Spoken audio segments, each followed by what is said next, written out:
And now, it's time for another Dice Tower review with Tom Vasel. An underrated game that many people don't talk about but was quite a good game is Rattus from White Goblin Games. It's a game about the rats kind of spreading the Black Plague across Europe, and you're trying to basically spread it to other people and not yourselves. This isn't really it's not a gory game, it's kind of a cool game where you're moving pieces around the board and trying to have your folks survive. Well, now we have a card game version called Rattus Cartus. Okay, this is a game that's based on the same theme and has a lot of the same artwork because in Rattus you have different characters who let you do different things. This has a similar idea, and there the similarities end. Let me show you how this game plays. You don't have to know, care, or like Rattus to think about this. Let me show you.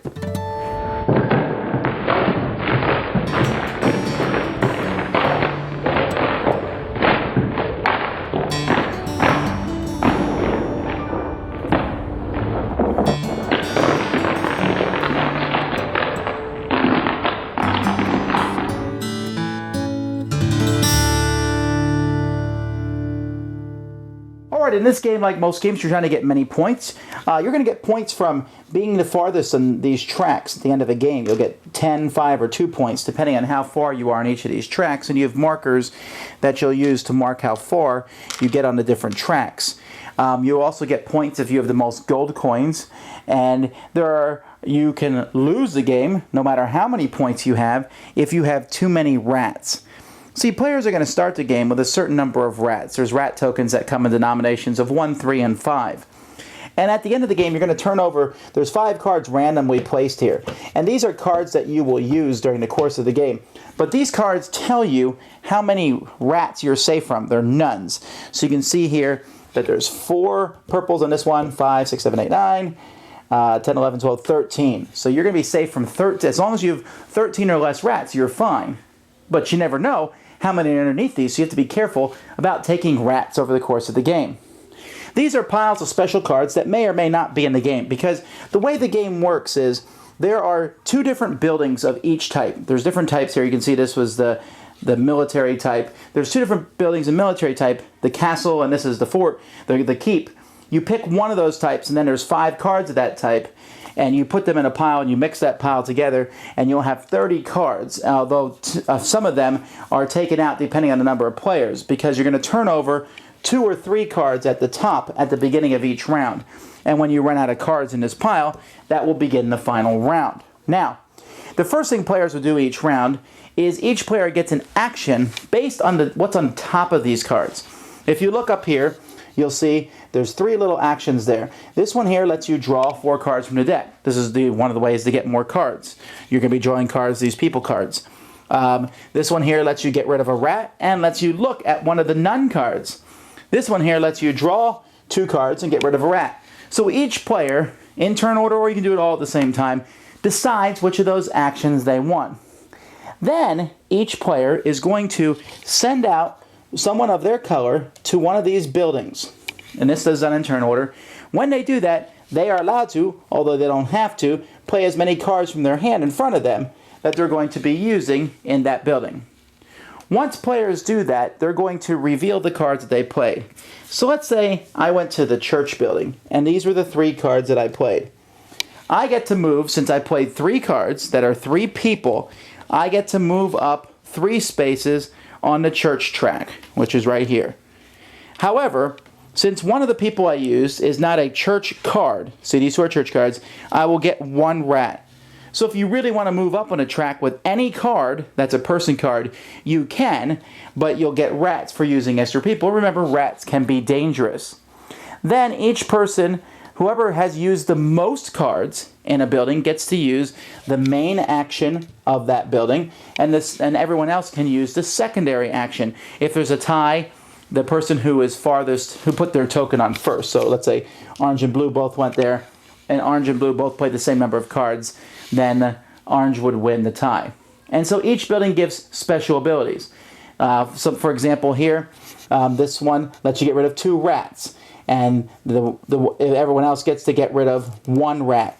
Some buildings simply give special cards. This gives you 2 jokers, which can be used for anything to the winner. And the other person gets 1 joker, and you see that the jokers are over here.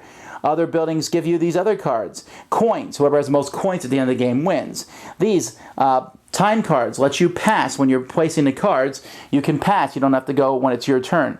The sword cards are very deadly. If you play a sword card, then you can take half the cards of whoever's played the fewest sword cards.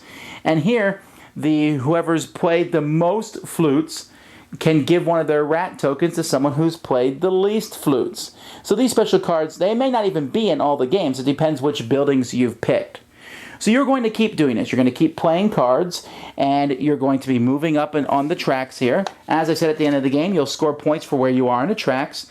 You also get 2 points for whoever has the most population cards in your hand, the people, and maybe points for the gold, and that's it. Whoever has most points wins, as long as you survive the plague. So technically it's possible for everybody to lose if no one survives the plague, although I've not ever seen that happen. I actually prefer this to Rattus, and again, the only reason I would even compare the two of them is because of their name. This game has some really cool features about it, some neat things I haven't seen in other games. I like the fact you turn over 3 cards and there's 3 different actions everybody can take. Sometimes you're desperately in need of cards, and none of the actions allow you to take cards, and you're like, should have taken cards last turn. It's really useful to look at those none cards and remember and know how many rats you need. Because if the none cards only can handle 5 rats, that's something that's really important to know. And if they can control 14 rats, well, then you can say, I'll take more rats. It's not a big deal, because taking rats allows you to do more actions. But you really should look at as many of those as you can. You don't want to lose the game. And I like games like that, where you can lose everything if you're not careful with one aspect. And here it is, the rats. The special cards are neat. I like the fact that you use 5 different buildings in each game. Each of the buildings has different tops, but the special abilities are the same. And so you can kind of mix or match. If you want to use all 5 special cards, you can. Now, be forewarned, if swords, and to a smaller degree, flutes are in the game, but swords really change the game. They really tense up a game. When someone plays cards down at a certain area, and because there's only 2 or 3 cards, depending on how many players you have, there's always going to be fewer cards than players, so some people have to go to the same place. I don't know if I want to go to the same place if I saw you draw a sword earlier, but you know that, so why waste a sword there? So you go first, play 3 cards, and like, oh, I know definitely one of those cards is a sword. I don't want to go there and have him steal half my cards. So I go to another spot. You say, aha, didn't play any swords at all. Or if you go last, which is even worse, I'm sitting here, please don't go to where I'm at. Please don't go to where I'm at. So the swords add a bit of a take that, and like I said, the flute to some degree. Although, of course, you have those timer cards, those time cards, which let you pass. Again, this is all if they're in the game. But the other things let you do different things. There's cool abilities, moving tokens, doing this and that.